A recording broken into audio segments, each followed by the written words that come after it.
So, my question for you, here it is, I got it. So it's interesting, I follow you on some of the online chat groups and things of that nature, and you're always on there offering advice, helping other dealers. Yeah, but what advice might you give our field sales team to help them take their dealers from lower moderate volume to high volume? Okay, I would start with ask them where they pull their credit from. So when I was at the franchise store, we pulled credit through a company. It cost, we sold about the same amount of cars. It was $5,000, $6,000, $7,000 expense every month. See if you can get them to pull their credit in caps. If you can get them to start in caps, then you're also going to show them savings, because last month my credit card bill was $500 through credit acceptance. Once they're in caps, then ask them, say, push the deal to step forward. See what kind of approval you can get. Start your deal. I'm a desk guy, so I pencil my deal off of that. Then my job is to find a better approval and challenge them to do that. They're going to find better approvals at times. But if you get the opportunity on half of those deals, 50% of something is better than 100% of nothing, because they won't give you that chance. They're not going to go back once they get the approval and say, well, what would CA do? They're going to push the deal and move to the next deal.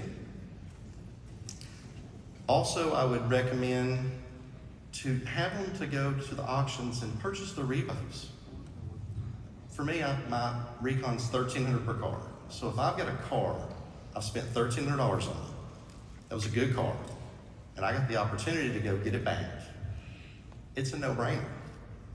Plus, we protect each other's pools. If every dealer stepped in and focused on buying the CA repos, look how much more money they bring. Look how much more money that puts to the bottom line that's collected. And also, some dealers don't understand that on the repos, they get a little bit of that money back. It goes back into their pool. Some dealers have no clue of that. When I speak to them, that would be my big advice.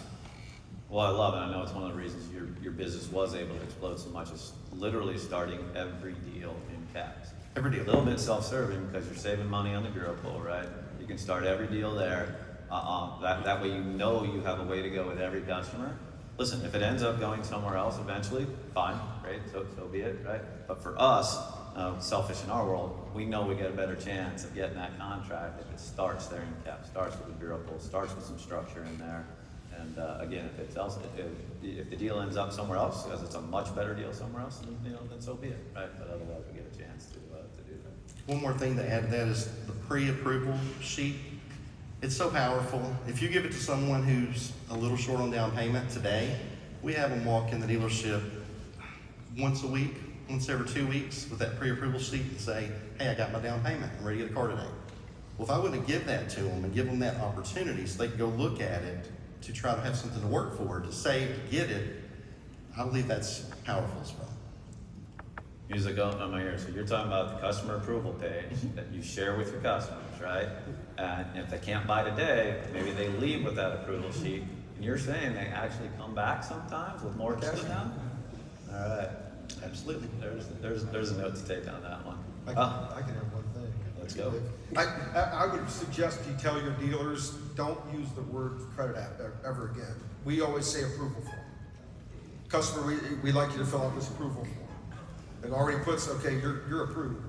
So, because if you say credit, as soon as you say credit, they're like, oh, man, I've heard that 100 times already. Credit, no good. They're going to get a little bit shaky about it. So if you just say, hey, fill out this approval form, we're going to get you taken care of here. So would you rather we take the approval form over the phone if they're on the phone, or would you like us to send you a link? Do it when you come in, whatever. But we call it an approval form. We don't use the word credit app. Words matter. Credit approval oftentimes has a negative connotation if you got some tough credit, right? Approval form sounds pretty good to me. I like that, right? That makes me feel pretty good. All right.